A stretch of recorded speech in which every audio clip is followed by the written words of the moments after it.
এই হরিণের বাচ্চাটা অসুস্থ ছিল, আমরা ট্রিটমেন্ট শেষে এটাকে আবার তার স্থানে পৌঁছে দেবো। এগুলো থাকে হচ্ছে গাছের খুরুলে বা বিভিন্ন স্থানে ওরা থাকে সুন্দরবনের। সুন্দরবন হচ্ছে অনেক সুন্দর। সুন্দরবন রক্ষার্থে আমরা কাজ করবো সবসময়, অলওয়েজ।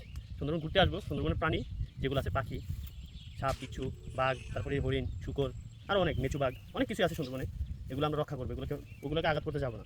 আমরা সুন্দরবনে যেগুলো চ্যানেল আছে, যেগুলোতে টুরিস্ট ঘুরতে পারবে, সেগুলোতে ঘুরবো।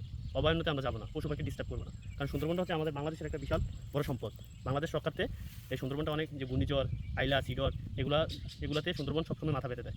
বড় বড় গাছগুলা তারা শিকড়সহ উঠা যায়। এই প্রেক্ষিতে আমাদের যেগুলো মানে শহরগুলোতে আঘাত আনে না, গ্রামগুলোতে আঘাত অতটা আসে না, আসলেও সুন্দরবনের উপর দিয়ে চলে যায়। তাই বলে আমরা সুন্দরবন সবসময় ঘুরতে আসবো, দেখতে প্রাকৃতিক অনেক বরাবরই সুন্দর। সুন্দরবনে অনেক টুরিস্ট আসে, বিশেষ করে হচ্ছে ফরেনাররাও সুন্দরবন দেখতে পারে, অনেক ভালো লাগে। আমাদের দেশের লোকও আসে। আমরা সবসময় মাতৃপ্রেমের এই সুন্দরবন রক্ষা করব, দেশকে ভালোবাসবো, এই প্রাণীকে ভালোবাসবো, অযথা কোনো প্রাণীকে ডিস্টার্ব করবো না। এটাকে চিকিৎসা শেষে আমরা অলরেডি এটাকে পৌঁছে দেবো তার তার হরিণের দল বা ওর যে স্থান। দেখেন হরিণটা কত সুন্দর। এটা কোথায় ছেড়ে দেওয়া যাবে, এটা বাসস্থানে নিয়ে যাবো। তাহলে দেখে থাকুন, ডাক্তার দেখেন সুন্দরবন কি সুন্দর, হরিণটা কি সুন্দর ডাকে। এটা হচ্ছে বন্যা পানি রক্ষা। ওর মা আছে, অলরেডি ওর মার কাছে আমরা ছেড়ে দেবো। ছেড়ে দিয়েছি, দেখতে পাচ্ছেন সুন্দর। ওই জায়গায় ওদের হরিণের দলটা আছে, ওই রাস্তা চিনবে,